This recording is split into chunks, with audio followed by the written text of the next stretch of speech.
Alors, bonjour à toutes et à tous. Strasbourg, bon 30 ans.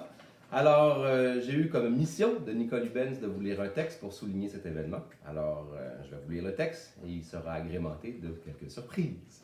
Alors, il était une fois, petit gars et petite fille. Ils vivaient dans un monde de compétition, d'argent, de frénétisme, de bruit et d'enseignes publicitaires. Un monde où il n'avait pas de valeur sauf s'il parvenait à produire de l'argent. Où on pouvait détruire la nature pour autant que cela rapportait de l'argent. Et parfois, on disait des emplois. Il y avait des gens si pauvres qu'ils ne pouvaient manger tous les jours et des gens si riches qu'ils devaient acheter toutes sortes de choses. Ils disaient, cela fait fonctionner l'économie. Et ils devaient se divertir, c'était obligé, et tant pis pour les poubelles. Les deux enfants étaient un peu poètes.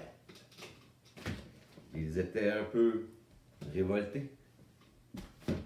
Et ils étaient fort empathiques pour les humains et les animaux, victimes d'un système qu'ils auraient voulu changer. Ils avaient l'intuition que ce n'était pas le seul monde possible.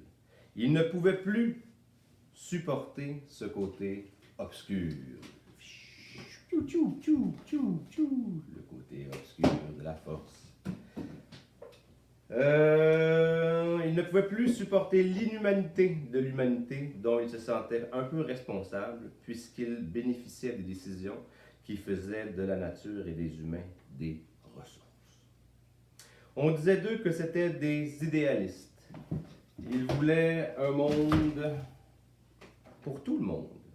Et pas seulement pour ceux qui réussissent en affaires. Ils voulaient bien les affaires aussi, mais des affaires qui étaient au service des gens et de la nature. Pas le contraire. Ils aimaient d'ailleurs toutes sortes de choses dans ce monde tout croche. Les voyages, l'électricité, la médecine. Émerveillés par la créativité des humains et par la beauté de la nature, ils étaient persuadés que l'humanité pouvait faire mieux. À 18 ans, ils ont décidé d'étudier. Ils sont devenus biologistes, ils sont devenus professeurs. La science, c'est important pour bien comprendre les problèmes. Enseigner, c'est capital pour que d'autres humains se mettent ensemble pour amener des grands changements. Mais c'était bien insuffisant. Ils s'en sont vite rendus compte.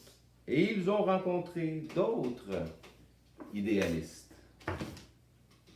Ils ont rencontré aussi d'autres personnes qui voulaient changer le monde, qui pensaient qu'on ne peut pas violer une forêt vierge, mais qu'une maison en bois est bien plus intéressante que celle en briques, ou encore qu'une maison faite en béton.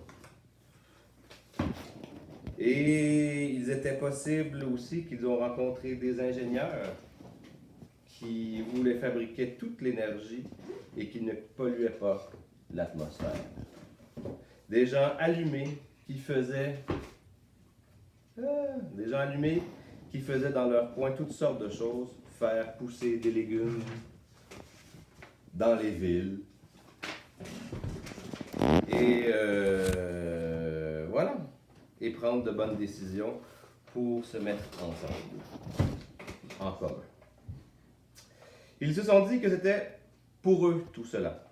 En cherchant un peu sur Internet, ils ont découvert une formation fondée il y a 30 ans à Strasbourg, en France.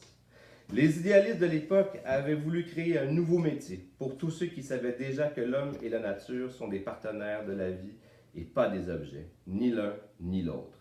Ces pionniers pensaient déjà alors qu'il n'était pas acceptable de fabriquer autant de déchets, faire disparaître des espèces, vider les océans, fabriquer des changements climatiques. En un mot, polluer toute la planète. Ils ont bien eu de la misère au début. Personne ne voulait croire, sauf quelques autres idéalistes qui ont fini par créer un nouveau métier, l'éco-conseil. Aujourd'hui, il existe une formation en France, une autre en Belgique et la petite dernière hébergée par une université à Chicoutimi, au Québec. Avec l'irrépressible envie d'utiliser leurs mains, d'utiliser leur cœur et leur cerveau pour participer à la création d'un autre monde. Et après 1 an de formation, petits gars et petites filles ont rejoint le réseau des éco-conseillers qui travaillaient souvent dans l'ombre et avec tant d'autres personnes à faire entrer le monde dans la transition socio-écologique. Alors voilà, c'était le mot de Nicole et j'en profite aussi pour souligner l'événement du 30e anniversaire de la formation à Strasbourg avec tout le cœur, avec toute la tête et avec toutes les mains que l'équipe d'Éco-Conseil ici à Chicoutimi dans le cercle de formation et toute l'équipe qui travaille fort à Éco-Conseil, de vous dire un gros merci parce que si Éco-Conseil existe à Chicoutimi en Belgique, c'est bien parce que ça a commencé à Strasbourg. Merci!